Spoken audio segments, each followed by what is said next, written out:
Hello, welcome to my first rapid game of the day, this time against a friend instead of someone from the pool. Here I'll play an Alapin.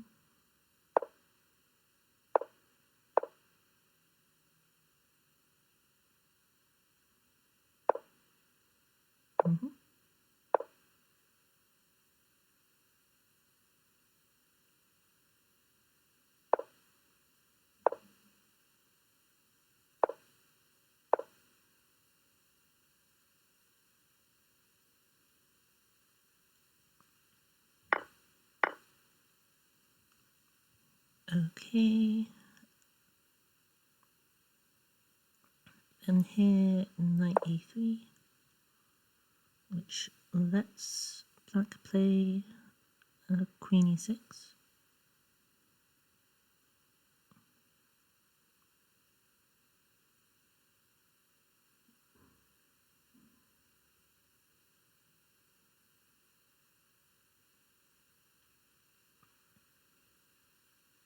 After which is either king f1 or queen e2, I don't quite recall.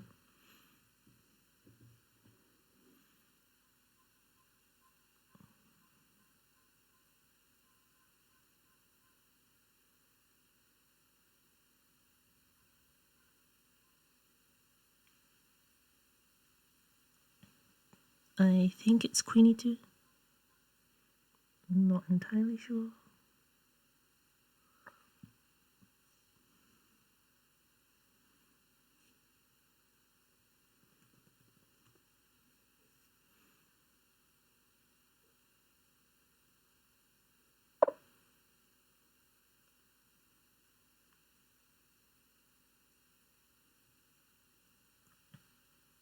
Okay. We have bishop e6, which is logical, holding on to this again.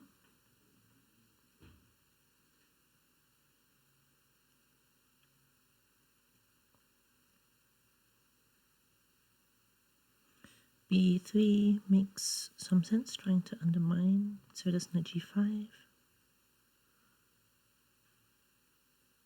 Knight g5 loses the knight to this, so perhaps not knight g5. But castling first seems strong. Knight b5, of course, I always have to think about.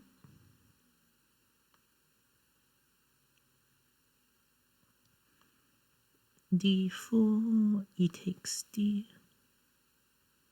Bishop takes, I think, also makes sense for me.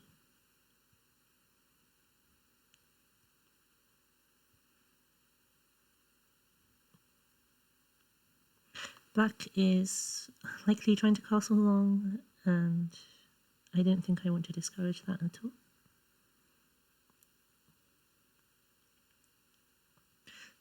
Sicilian players love doing this, I know. It's really funny. I think it makes sense to castle first myself, but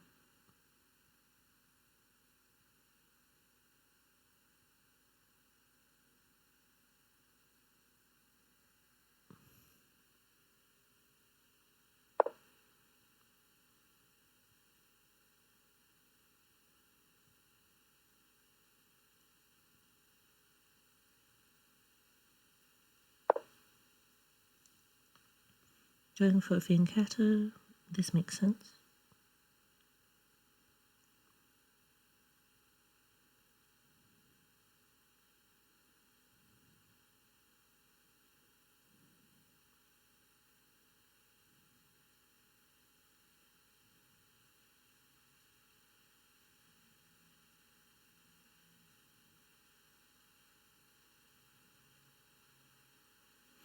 I think this is an appropriate time just to push d4. If takes, I take back with the bishop. And then this bishop is a bit awkward. I think perhaps I have to take back with the queen, just because rook d8 is problematic. But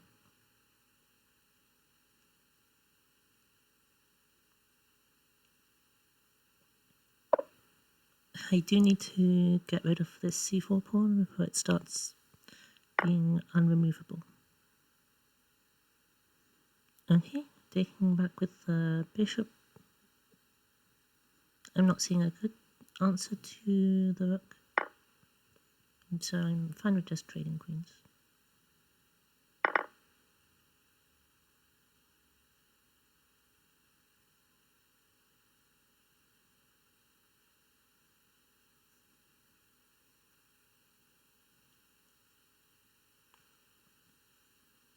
I feel like this structure is just slightly more pleasant for me.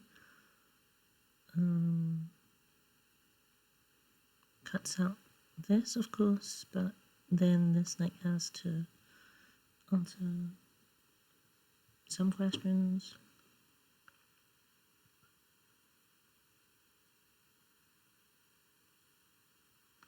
Bishop e3, knight d5, I don't think helps me very much. This knight is not helpful here, of course. And so I think rotating it to here makes sense.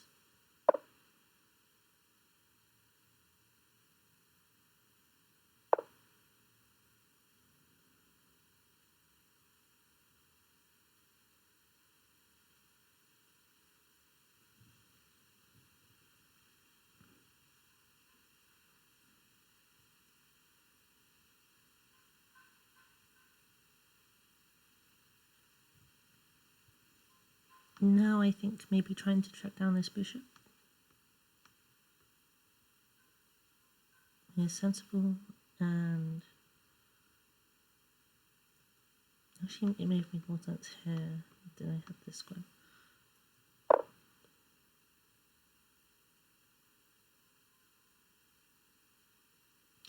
Nevertheless, I think knight e5, bishop goes back I'm fine with.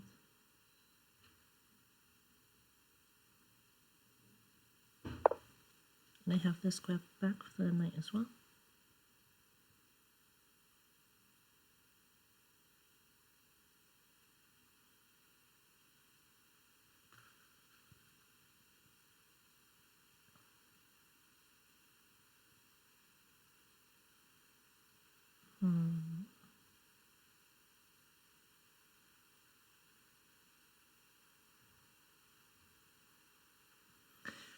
My aim is to trade off a few pieces and then try to use this 3-2 again,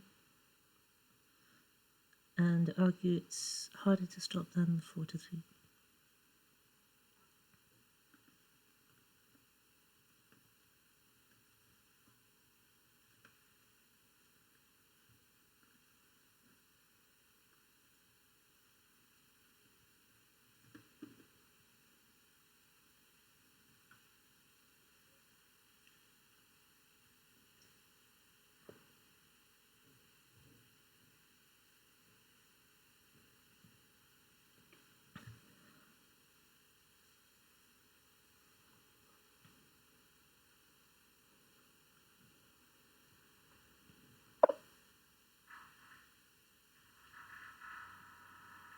Bishop c4, this basically forces the trade-off.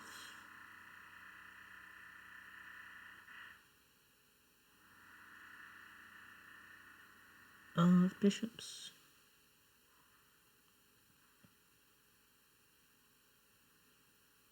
I don't think well, I have wanted the trades quite a bit, so I have no arguments with this.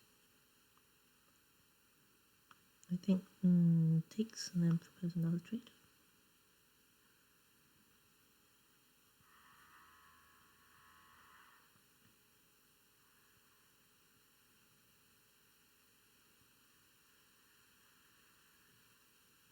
Rook here, rook d8 becomes problematic.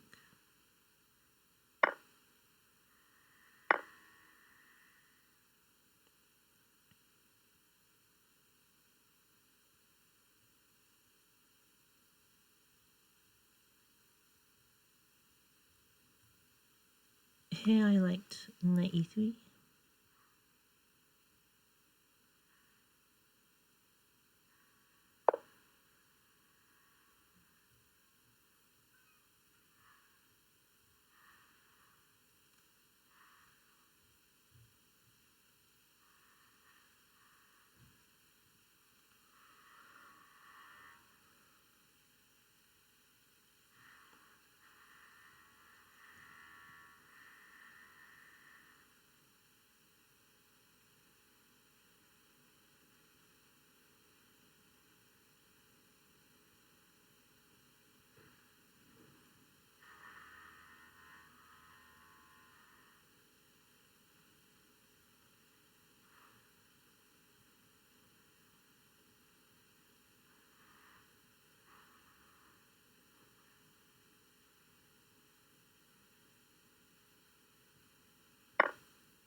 Taking back with the pawn is amusing, but that would just leave me with a weak pawn for the rest of the game.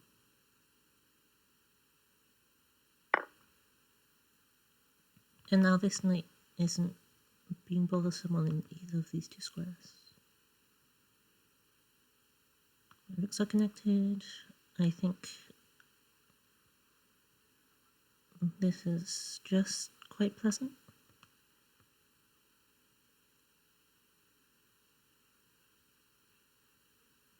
You can bring the rooks to the center and try to influence something there. This bishop, I think, has nicer squares than this bishop.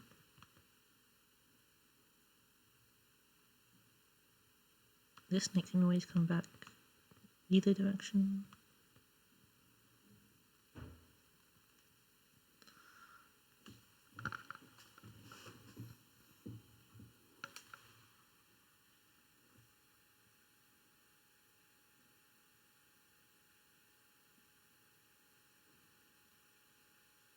I think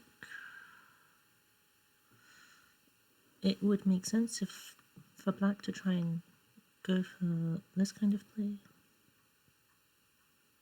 but with the rooks not connected, it's not quite fast enough. So that's nice for me.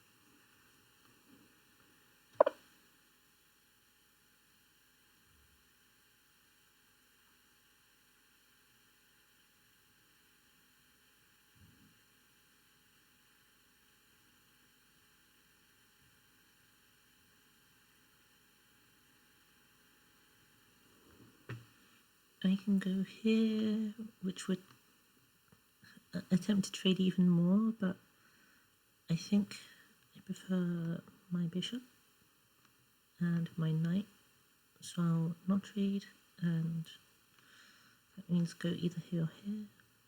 The knight squares from here are not so helpful, I think. I think this square here. I suppose I'm losing a tempo if I do that, but the knight coming here, I don't think.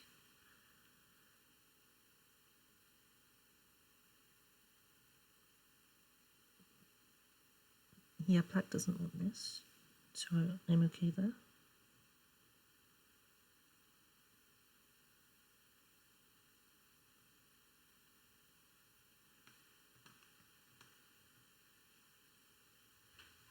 Not doing too much. I do rather like this c5 square. Just putting pressure on both. And of course, we see the Sicilian players long castling. Still as funny as expected. However, what if I just play bishop b6 followed by rook d1 and take over the file?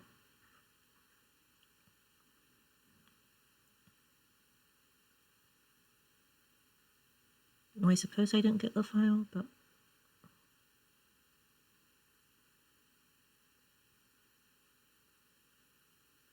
then rook d1 first.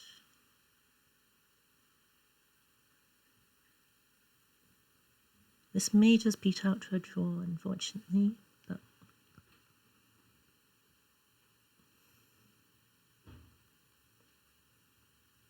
it's a thing that happens sometimes.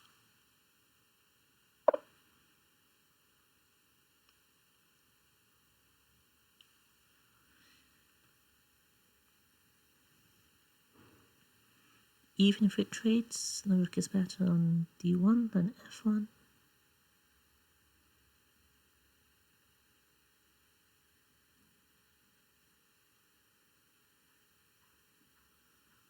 prefer this rook here since it helps me play king f1. And then king e2.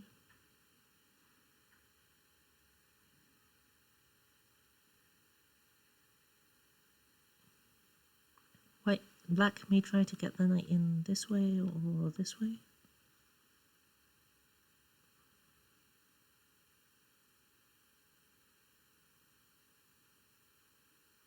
I think in either case, in any case though, after knight here.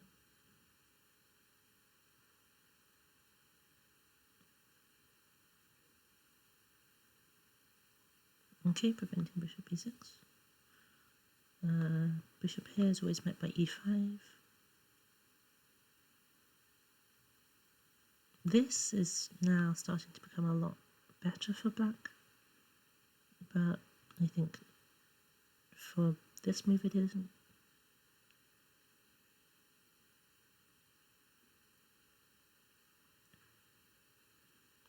I think just king f1, bringing the king.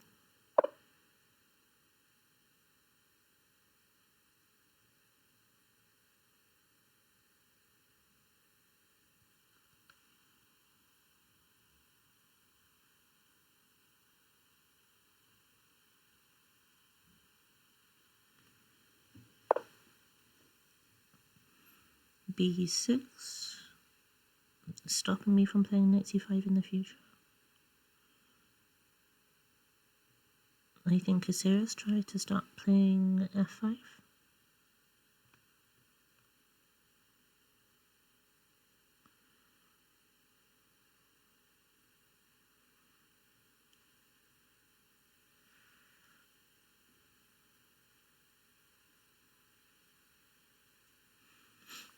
g4, I think, is too dramatic. So let's just consider where I would like my knight to be first. I think the knight coming back to d2 and then to c4 is a nice redeployment. Knight e5 is going to prevent you from doing that.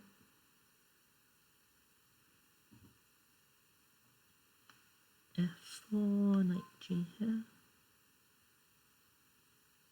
I guess it's something I just have to deal with as it comes.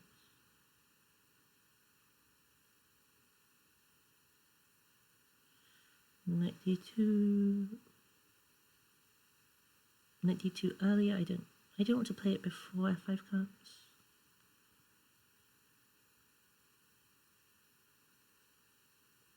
So I will just play king e2.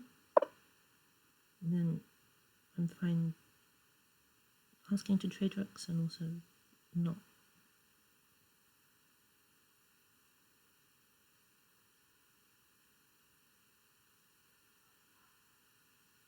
Knight e5, there appears bishop f4. And yeah, with the knight here wanting to come here, I don't think you want to be in a pin. You could just step out the way though. Stepping out the way entails rook things happening. I'm not sure.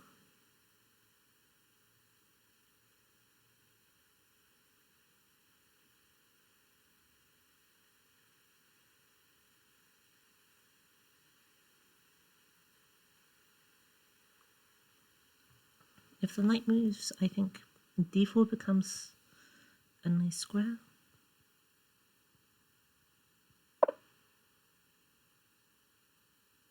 e5. Okay. This means that when f5 hits, f4 can follow. And of course, that's not desirable.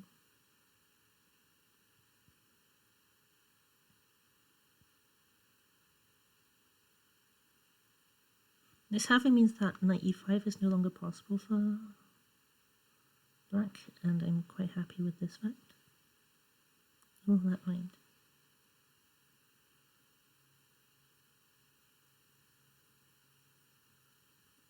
Now, do I want my pawns on light squares or on dark squares?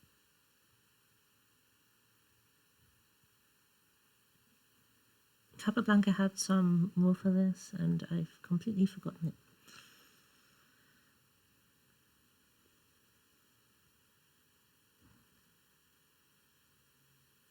I think most natural for me is to play f3, and then whenever f4 is there, I can drop back. So I suppose more scary is if there's an attempted break with e4, but with these rooks probably disappearing quickly, I don't think there's anything to be made of it.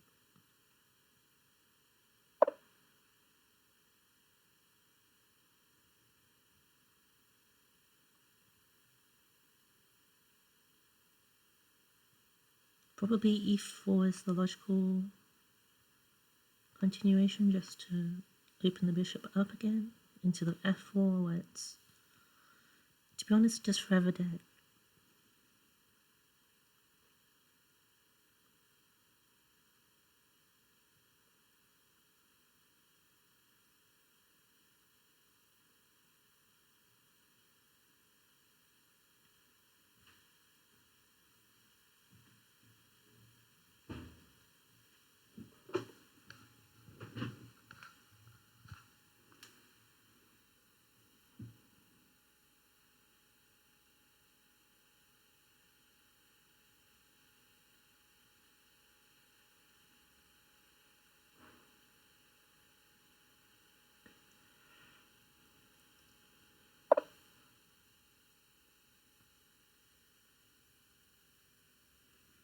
This helps prepare e4 after f5.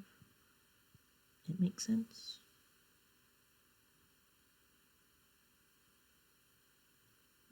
However, though, I think now I can just trade rooks without much consequence.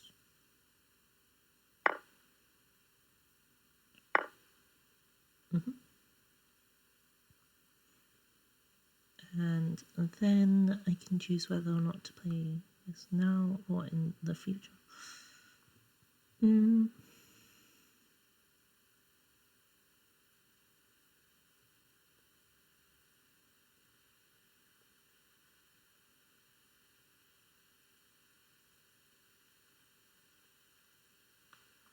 This rook has no infiltration points, which I find scary, so I think I like just immediately maneuvering this knight. I have really wanted it on the square for a long time, but there's never been an opportunity yet.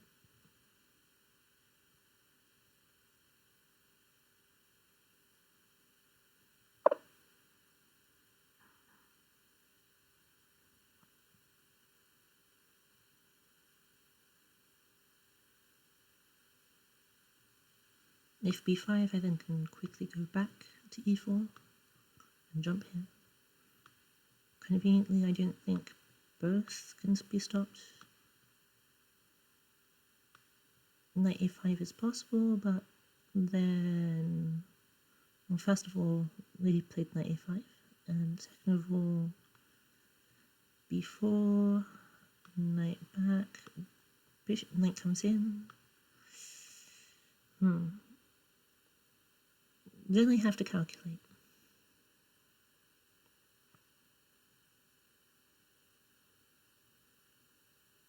Because I am defend c3.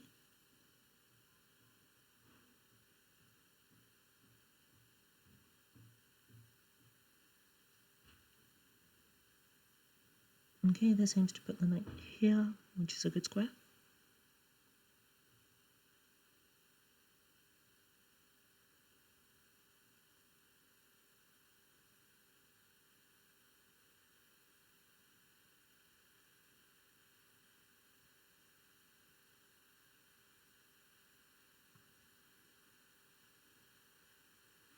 I like my bishop, so I'm not really a fan of letting the knight in, but it's coming into f4, annoyingly.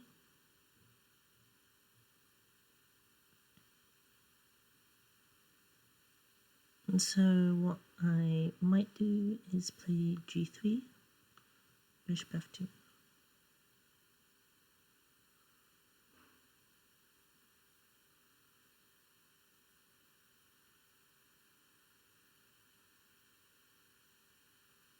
Or just bishop f2 before any funny stuff happens.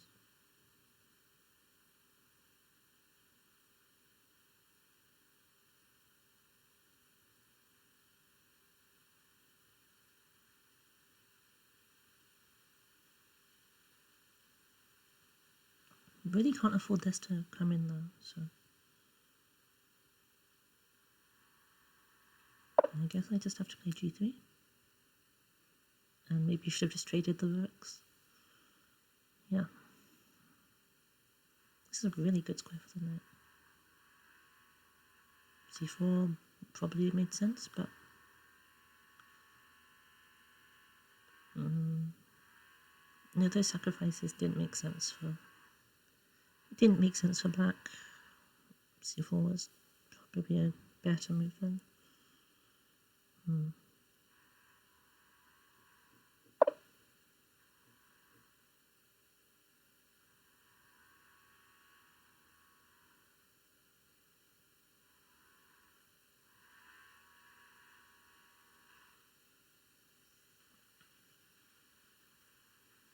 I think though that I'm fine with this. Trade rooks.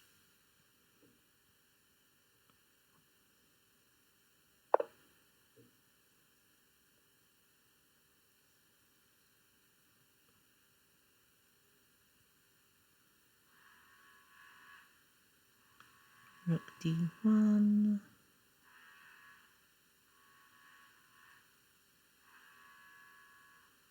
With the threat of then taking because there's no defending.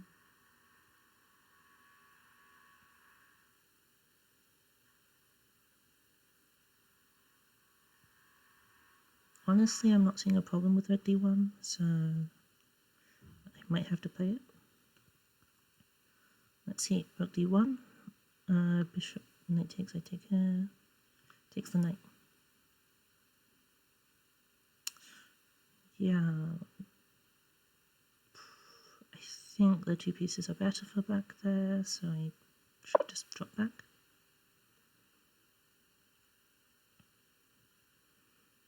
Rook d1 is now a threat, but not exactly difficult to parry.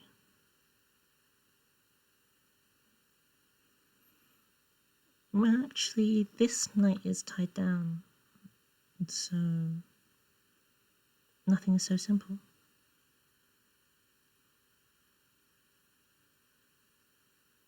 I mean, b5 is possible, but knights are really annoying.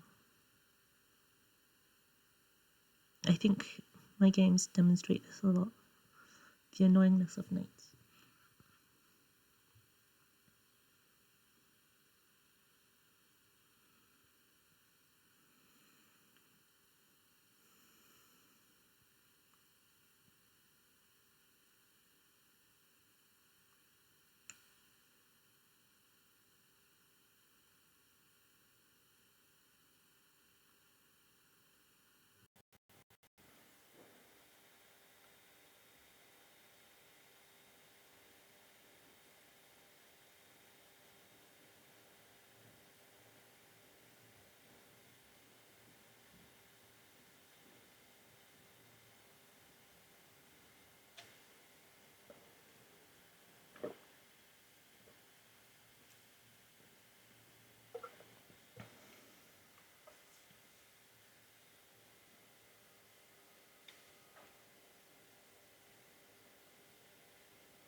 Just rook d7 next to defend against my threats. Makes some sense. Do they though? So rook d7, rook d1. Suppose some random move like h5.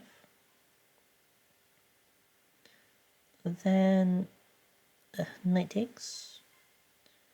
Knight takes back. Yeah, it does. I don't have any tricky in-between moves or anything like that.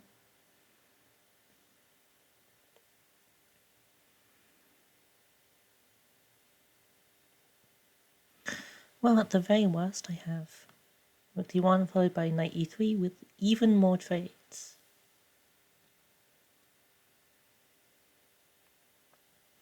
I think that's most definitely a draw, just in the most annoying fashion.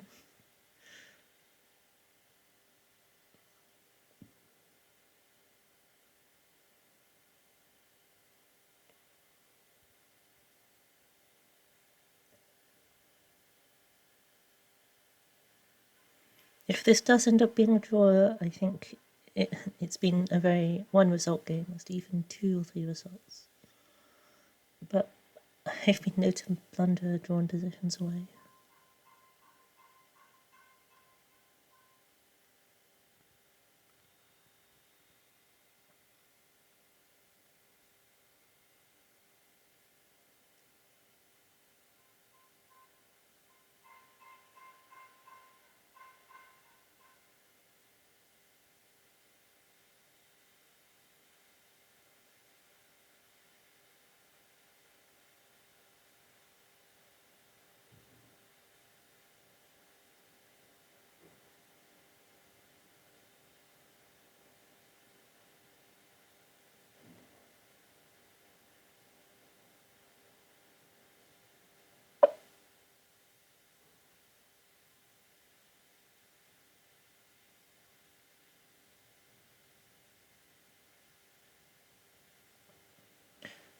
Yep, this is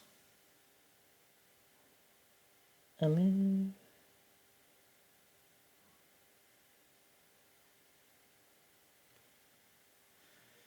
Rook d1 brings my last piece into the game.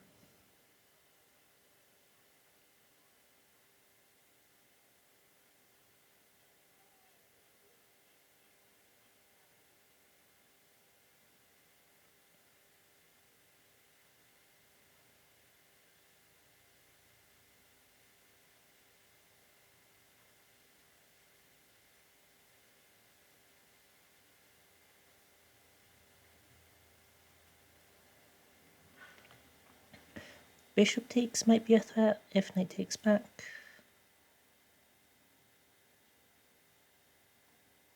No, it's not. If rook takes here, the rook can take back and I didn't have a fork. If knight takes back.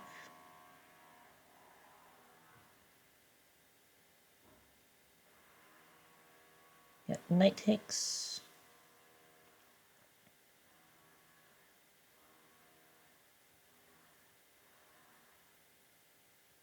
Knight takes back, and there's nothing at all. The rook's intention just means I lose a piece. Bishop takes, knight takes. Still nothing. I don't have any tricks with this knight.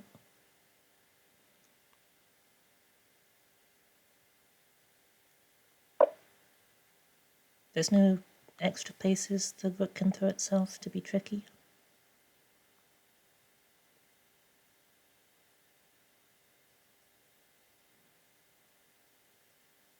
The knight can throw itself to be tricky.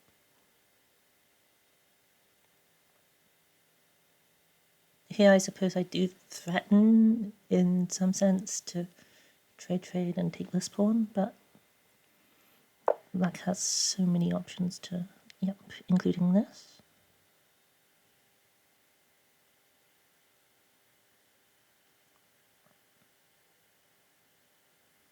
C4 in between, it isn't helping me.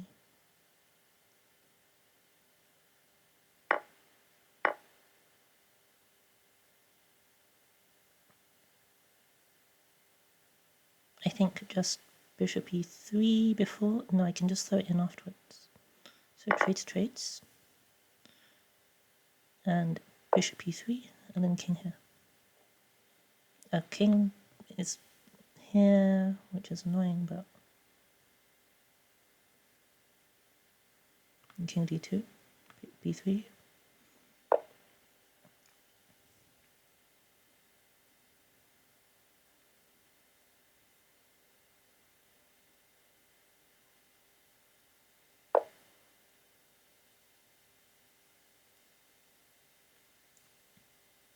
So long neither of us loses a piece. This is quite a dead game.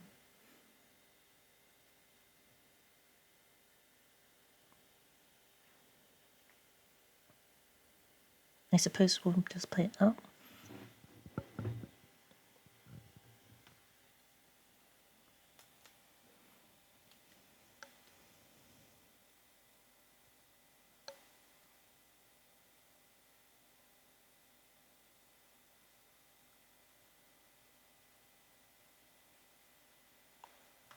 I'll push these.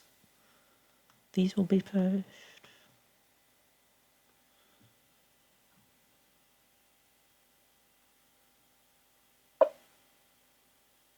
Yep.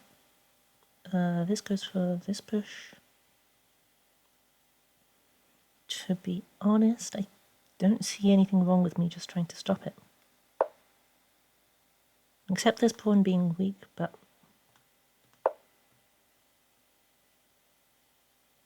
it's going to be a tough time to make that matter. Okay, I can drop back or take.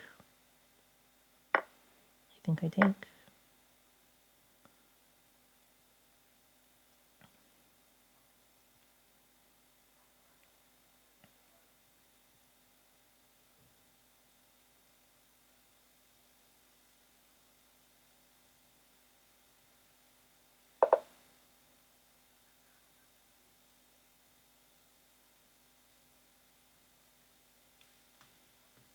Bishop f4, I think the trade is fine for me.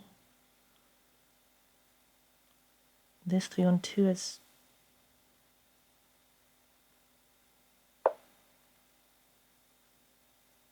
I do wish I had more time to calculate it out, but... My king comes here. This pawn can't be held onto without shenanigans.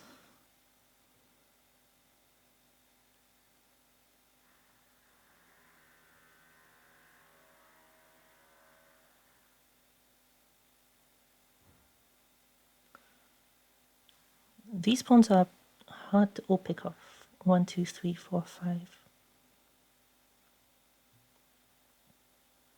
And 6, 7, 8, 9, 10, 11. Whereas, I guess, if I was in this square, 1, 2, 3, 4, 5, 6, 7, 8, 9.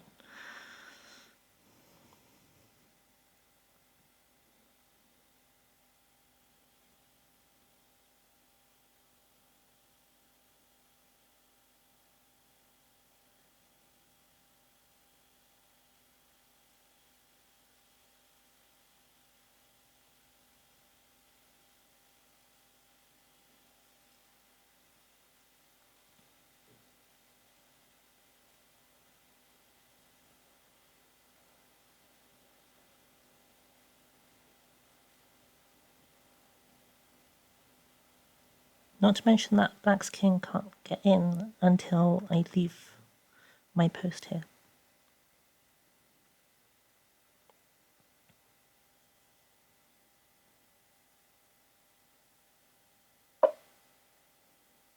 Yeah.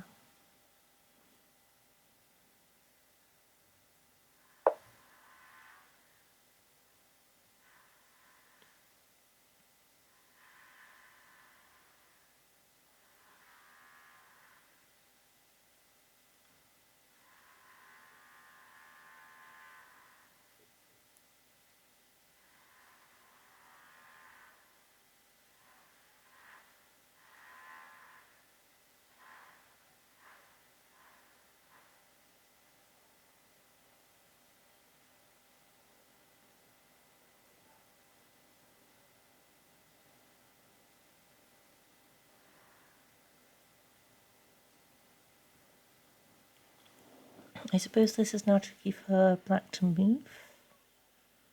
as this pawn will fall if nothing else happens.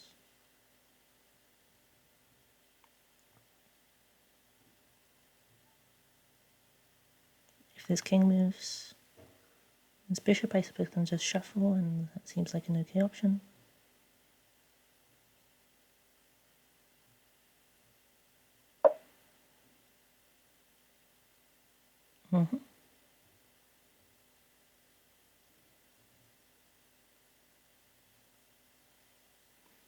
Bishop, pawn, pawn, push. Good for... Yep. Captures, captures. I don't think I have better.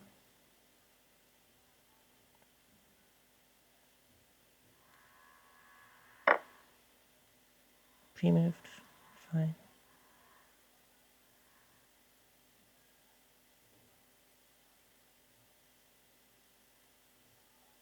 Bishop. Just go here.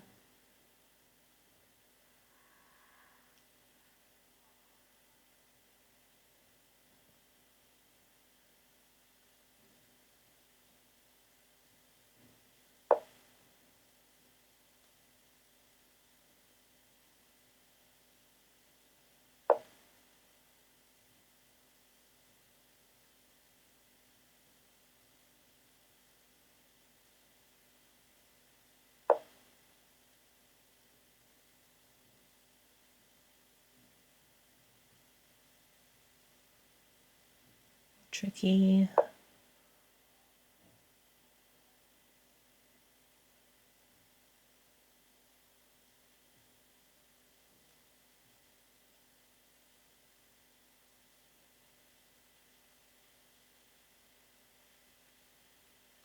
One, two, three, 4, 5, 6, 7, 8, 9.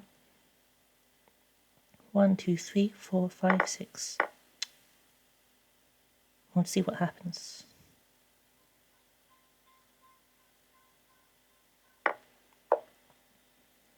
Okay. Do I have chances of a zugzwang? There's no way of forcing it because this king can just run over and take all my pawns. So I have to go for this regardless of how good it is. Take.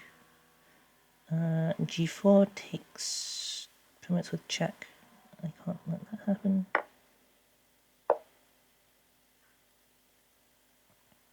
One, two, three, four, five. 1, 2, 3, 4, 5. I'm much slower, so I think I have to just rely on having 2 pawns to try and force through a queen.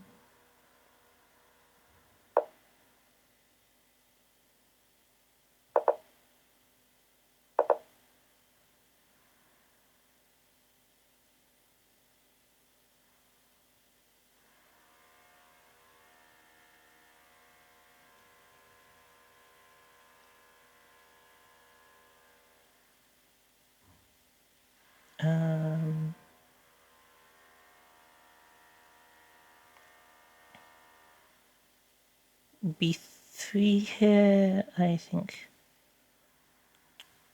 I don't like the queen getting in front.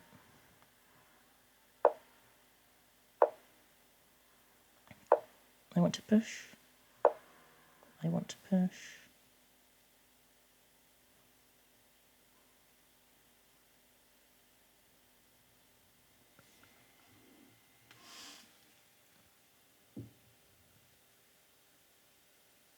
I don't think going for anything more than a draw is possible for me. Black might have something, probably does.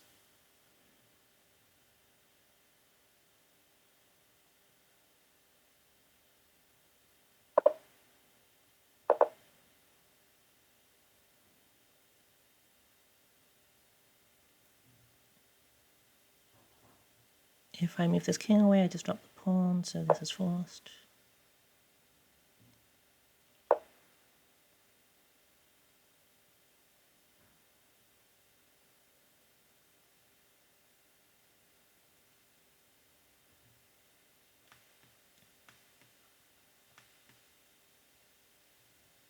queen is too fast.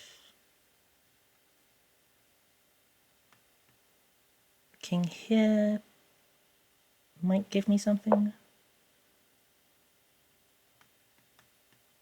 A knight pawn though is a loss.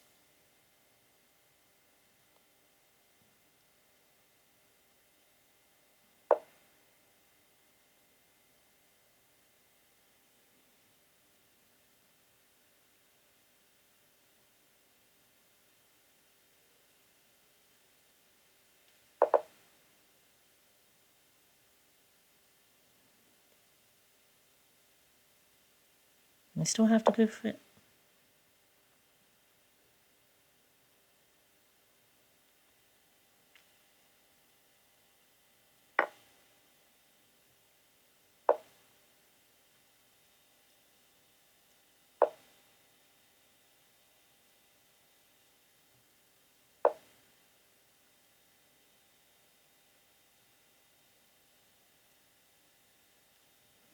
I'm sure black knows the winning method, but when else are they going to be able to try and play it?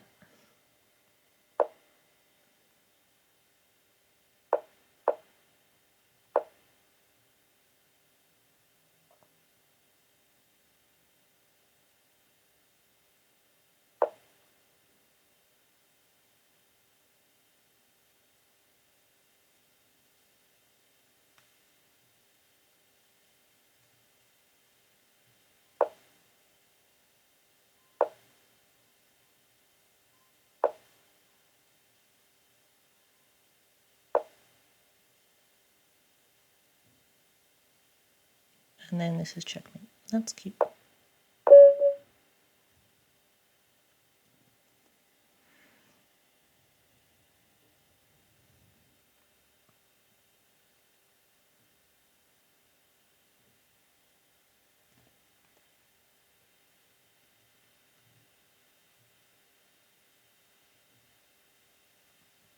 Yeah, this was tricky. I didn't know what to do. If H4 was terrible, then I guess.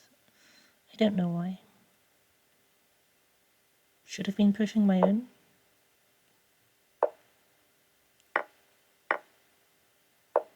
No, it's just because I made G3 weak. And that was it. Yeah. I thought about C4, but I thought there'd be some way of trading that. Oh, this is with check. If I'd seen this with C takes B5 with check, I would have gone for that.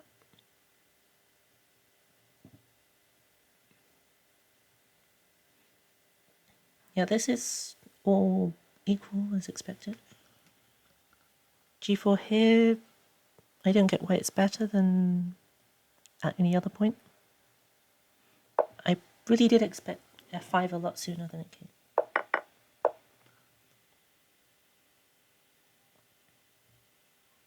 Yeah, this is pretty much equal. This was a bit cooperative. I was thinking that knight A5 or knight E5 would happen instead.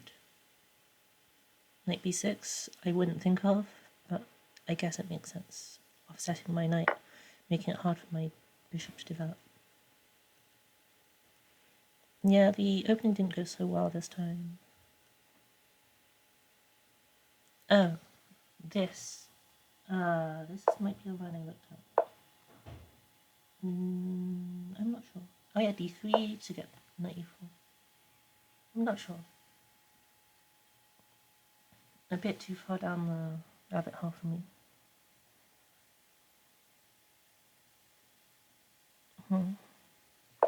Yeah, pretty much even opening and middle game, followed by one endgame mistake really, which cost the whole game. Just as hard.